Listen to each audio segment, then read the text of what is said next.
Good afternoon, children. Welcome back to this session of civics class. In my last class, we continued the fundamental rights, right to freedom, right against exploitation, right to freedom of religion, cultural and educational right. Even I give you questions also in assignment, which you have done it very nicely.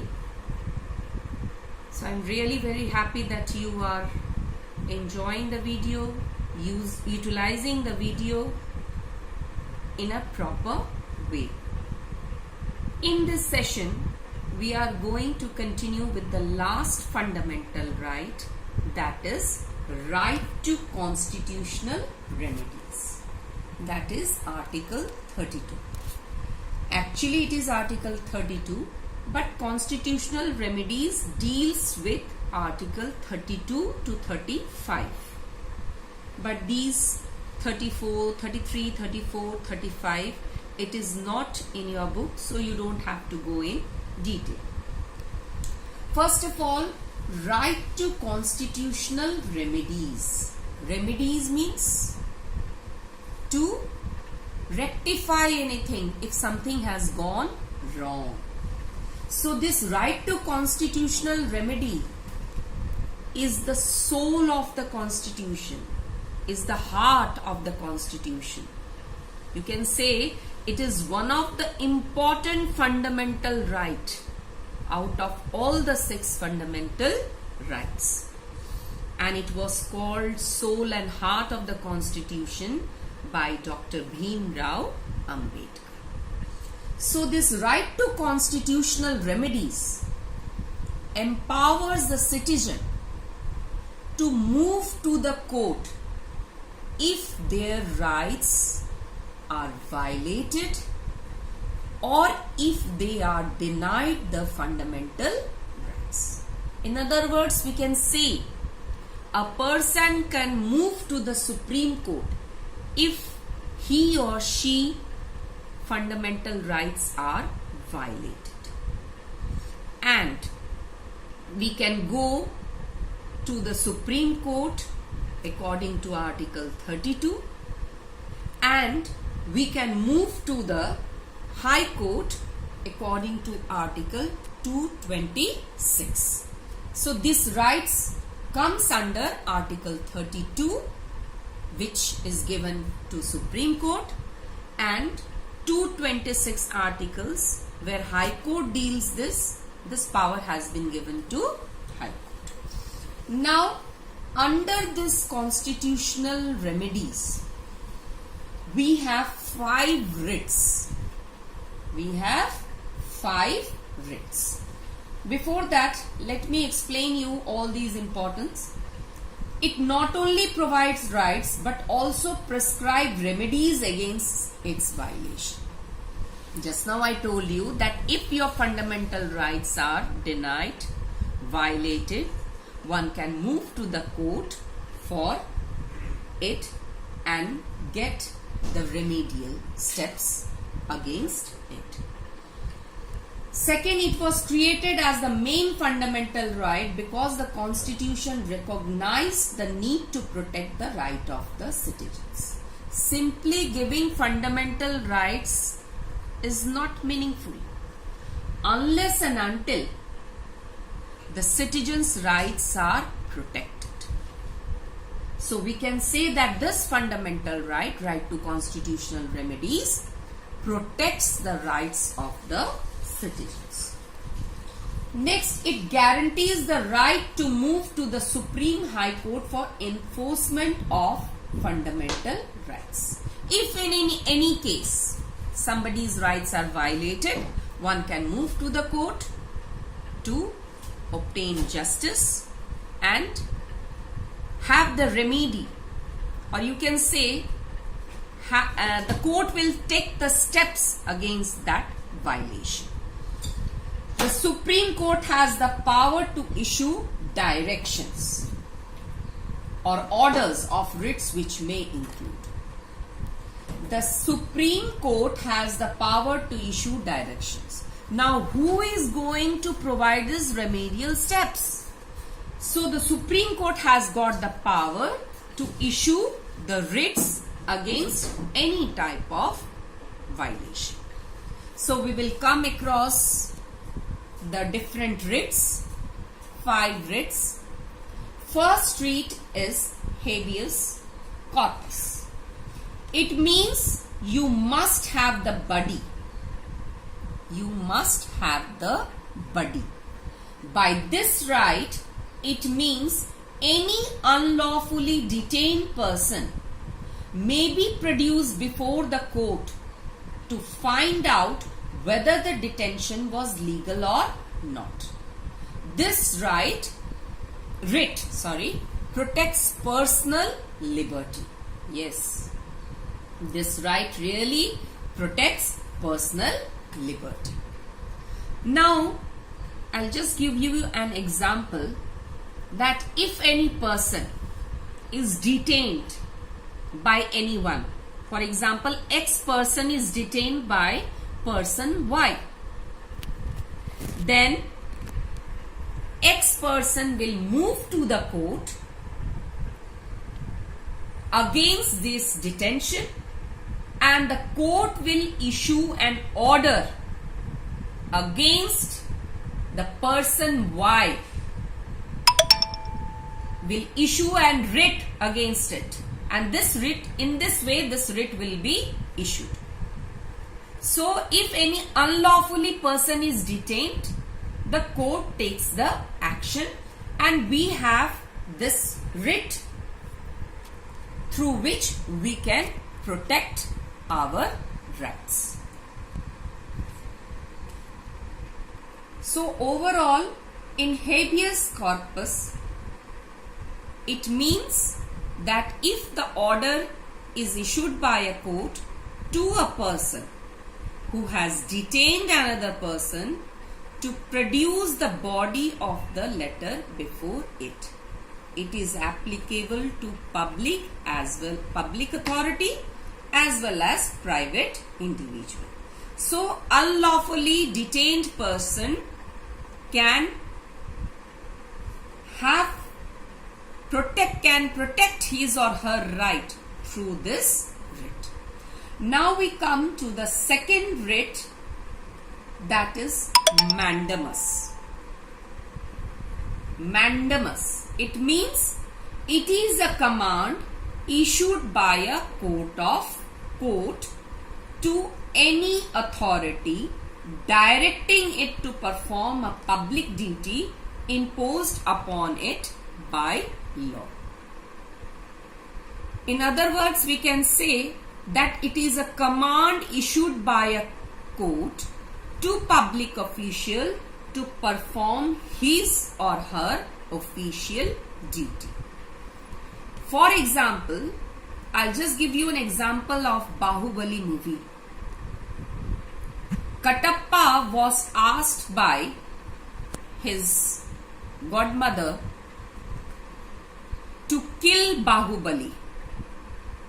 But for the first time, Katappa refused to kill Bahubali.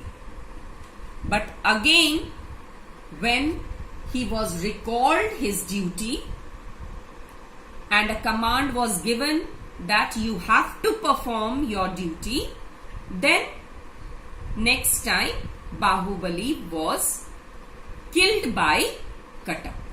And in this way, Katappa performed his duty. For example, another example I am giving you, that if any person is going to a government authority to get or his driving license, but he or she has not been provided it by that public official due to any reason, then that person can move to the court and claim for his right under this writ, that is mandamus. And in that case, the court will issue a writ to that public official to do his duty, and you can say rather how he will perform his duty by issuing a driving license to that person. Now the third writ is prohibition. It means to prohibit, or you can say to forbid. To forbid. Forbid means not to do that. So it is normally issued by a senior court or superior court, to the lower court, asking it not to proceed with the case which does not fall under its jurisdiction. This writ is specially for those judicial body. So always the upper court will command the lower court that not to interfere and not to proceed with those cases which does not fall in his jurisdiction. So forbid means not to do, means the upper court will stop the lower court from doing this. The next writ is quo warranto. It restrains a person from acting in a public office for which he or she is not entitled. It means, what is your authority? The question is, what is your authority? So in this writ, the court can ask that what is your authority? Means, if any government employee does not have the right, does not have the authority to do that particular thing, then he or she is not supposed to do. Here the court will ask that what is his or her authority. Again, I am going to give you an example that if a police officer is harassing some people due to any reason, then that person will move to the court and ask. Then the people or that person can move to the court and ask the court to issue a writ, and the court will issue an order that person will ask the court whether that police officer has the authority to do that above activity or not. So if any person does not have the right or authority, and if any particular person wants to know, it can move to the court to seek this writ quo warranto. Now the last writ is certiorari. It means to be fully informed. It means to be fully informed of.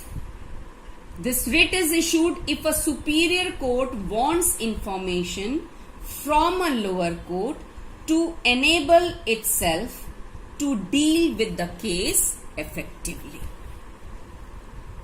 Means that upper court will issue an order to a lower court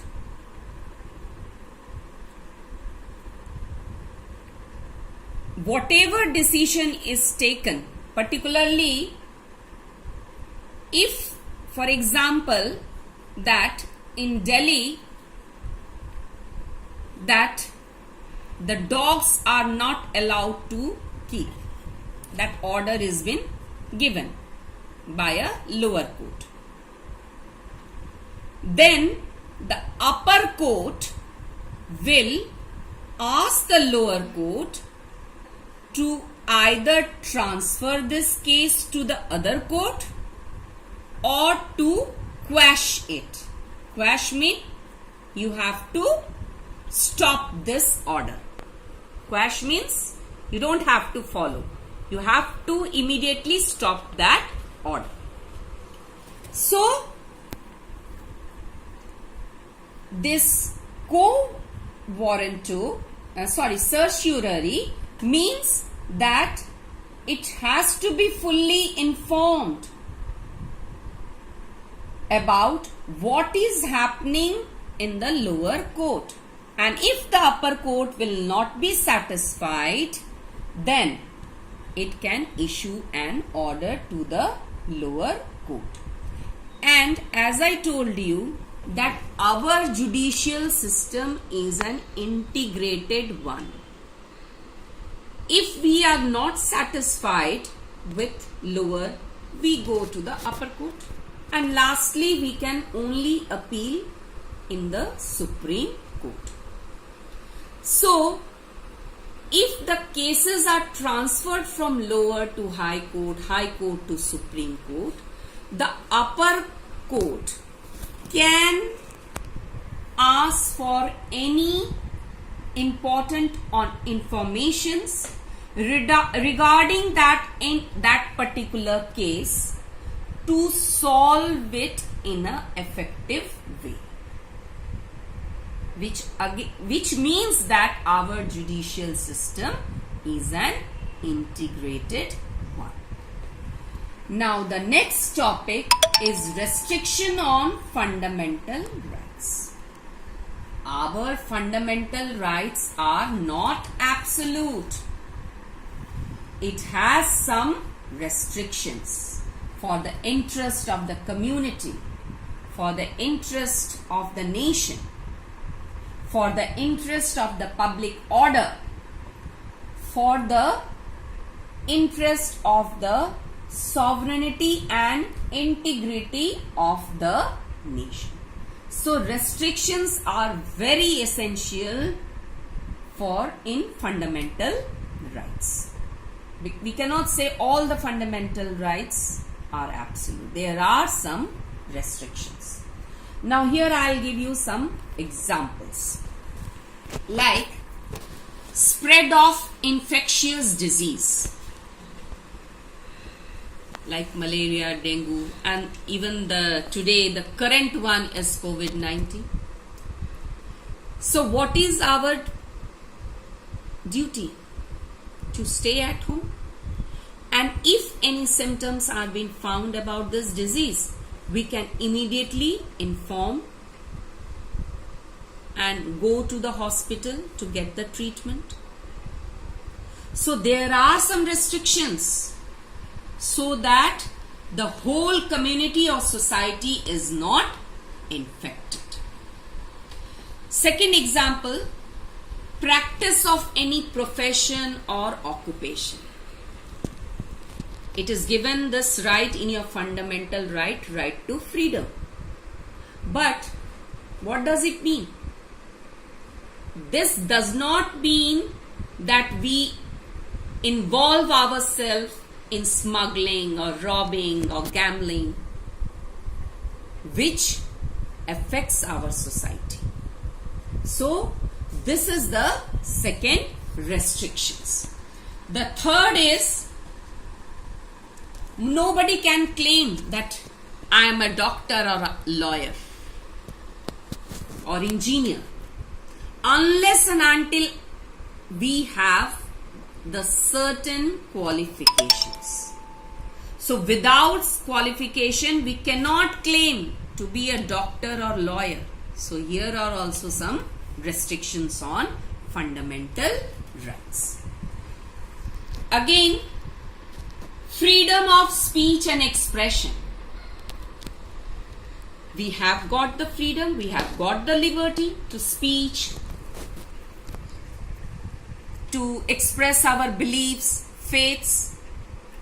That does not mean that we can speak anything which affects the society, which affects the sentiments of any community, or you can say that it directly or indirectly affects the nation. So these are some restrictions on fundamental rights. Now the next subtopic is fundamental duties.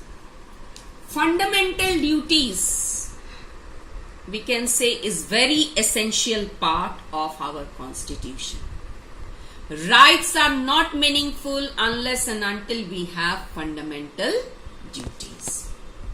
So it was added in the 42nd Amendment Act in 1976.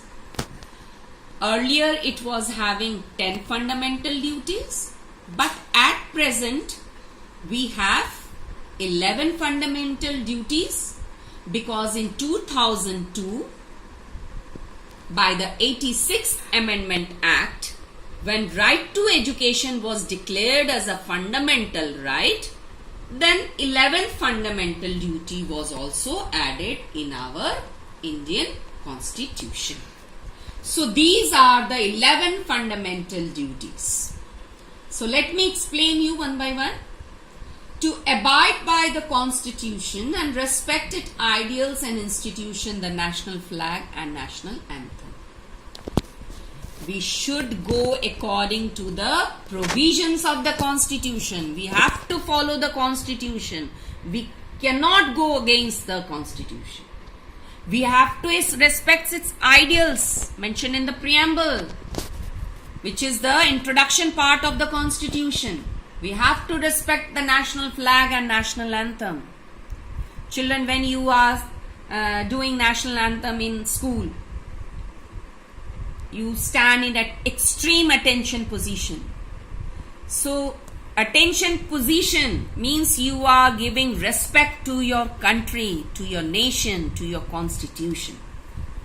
Next fundamental duty is to cherish and follow the noble ideals which inspired our national struggle for freedom.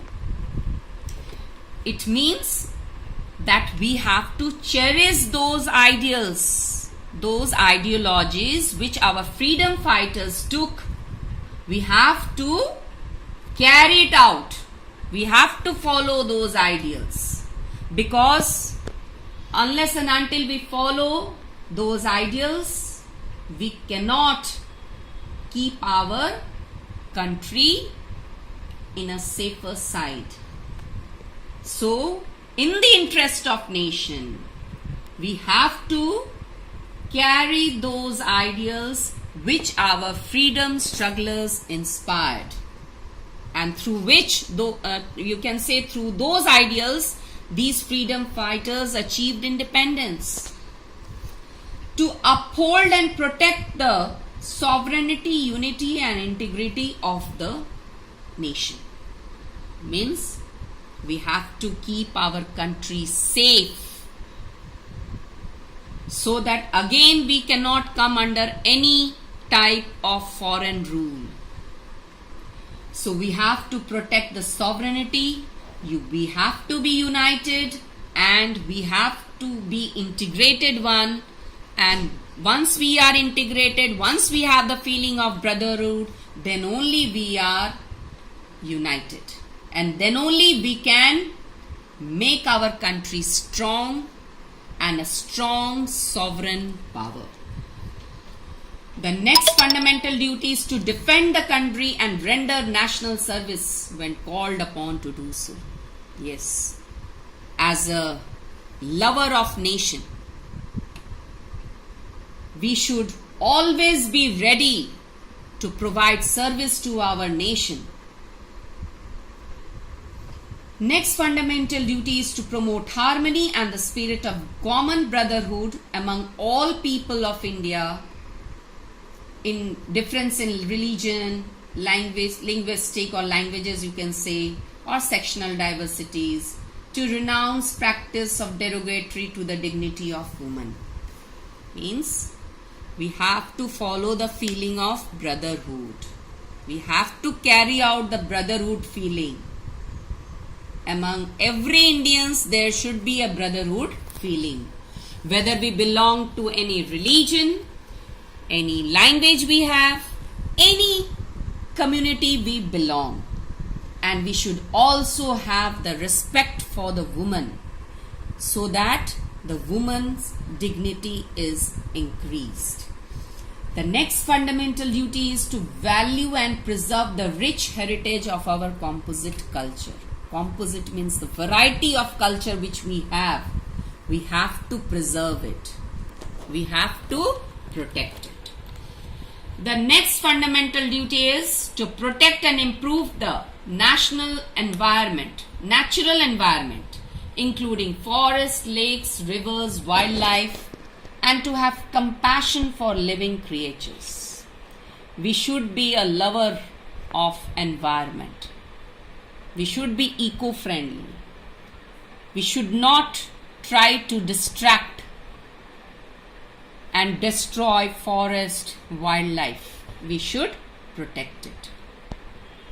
Next is to develop scientific temper, humanism, and the spirit of inquiry and reform.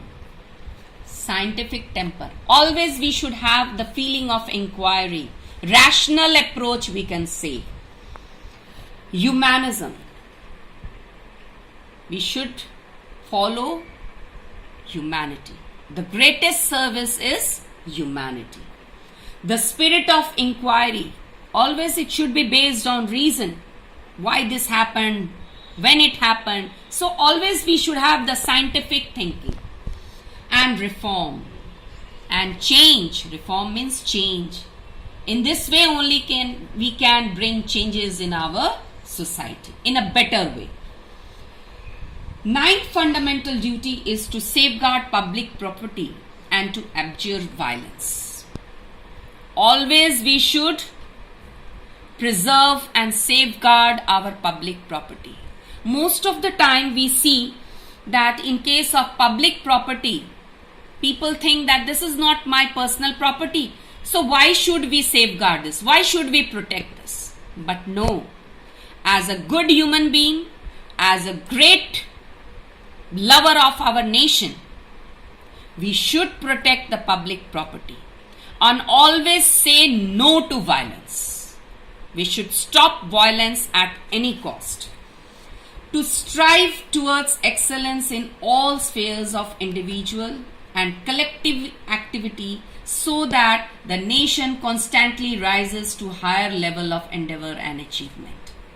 You can say in simple words, to strive excellence in all spheres of life.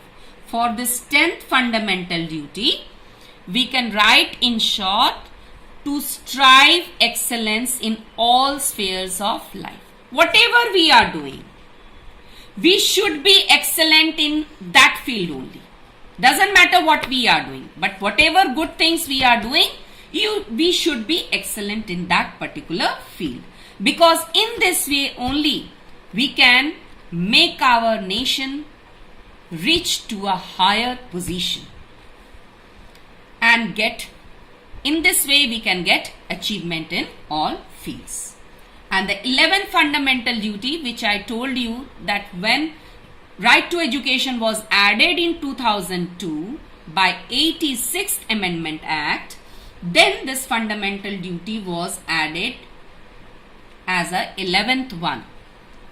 It simply means that the parents should have the duty to send their children to achieve education, to get education. It is not only simply that the children is given the right to educate themselves. So in this way we can make the society a literate one. We can make our nation, we can make our society a literate one. We can increase the literacy rate by performing the fundamental duty. where the parents have to understand their responsibility. Parents have to understand their duty, that they have to send their children to get education. Because once they are educated, our nation will be a stronger one and a powerful one. So these are all the topics which we have covered, and my assignment, or you can say the assignment which I am going to give you today, is to enlist the 11 fundamental duties in your civics copy. So these are the 11 fundamental duties which you have to write in your civics copy. Thank you.